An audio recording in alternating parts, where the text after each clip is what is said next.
Hello, I'm Dr. Bill Waggoner. Welcome to today's Tuesday Tip.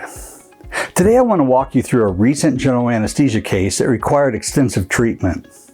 This was a 5-year-old Hispanic female who was covered by Medicaid insurance. She was healthy, but due to her young age and the vast extent of treatment needed, general anesthesia in an outpatient surgical center was recommended and agreed upon.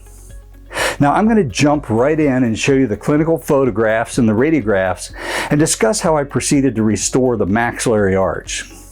Unfortunately, time doesn't allow me to discuss the treatment of the lower arch. As we look at this first slide, the things I'd like you to note are the multiple teeth with significant caries, the cervical decalcification, and the poor oral hygiene. On the next slide, the things I'd like you to notice, the darkness of the decay. Now, this has not been treated previously with SDF. This is chronic decay. Also, I'd like you to note that the left maxillary lateral actually overlaps the left canine slightly.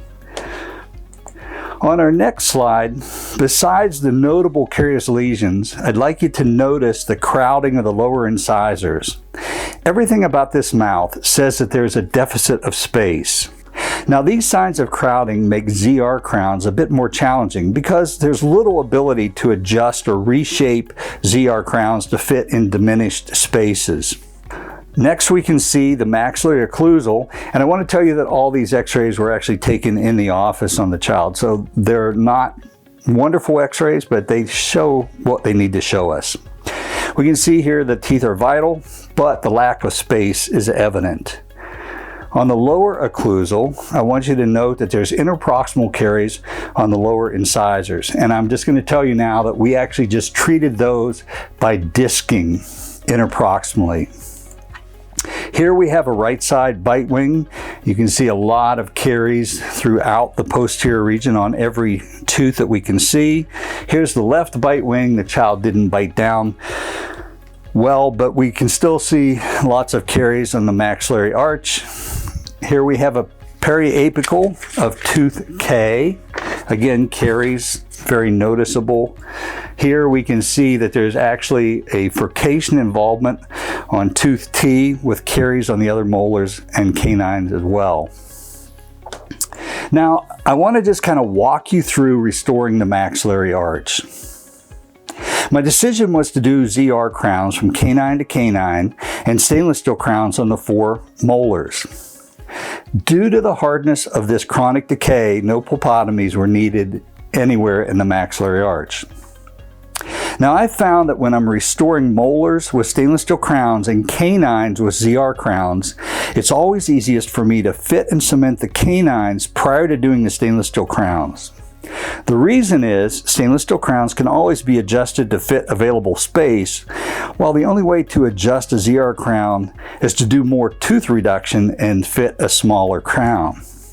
So I fit and cemented my canine ZR crowns and then fit and cemented the NuSmile stainless steel crowns on the molars.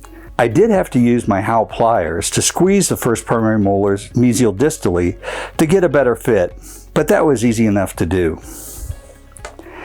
Finally, I moved to D, E, F, and G, the incisors. I anticipated some fitting issues due to the limited spacing. So for this case, I prepped and fit the 2 central incisors first, and then I prepped and fit the laterals. As it turned out, I ended up using 2 sizes of maxillary lateral incisors. I used a size 3 for the right lateral and a size 2 for the left lateral.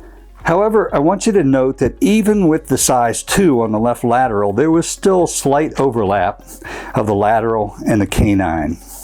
As you look at the pre and post-op comparisons, you'll note that I used stainless steel crowns on the lower canines instead of ZR crowns. My decision was based on the fact that there was more crowding in the lower arch with no leeway space, and also the fact that stainless steel crowns are much easier to fit in this limited space. All in all, I was very pleased with this case, and as you can imagine, the parents were too. Going from grossly carious brown and yellow teeth to beautiful zirconia crowns. Now, time didn't allow me a discussion of the mandibular arch treatment, but I hope that my comments on the restoration of the maxillary arch have been helpful. As always, if you have any questions or comments, please feel free to email me at wwaggoner1@nusmile.com. Thanks for listening, and I'll see you next time.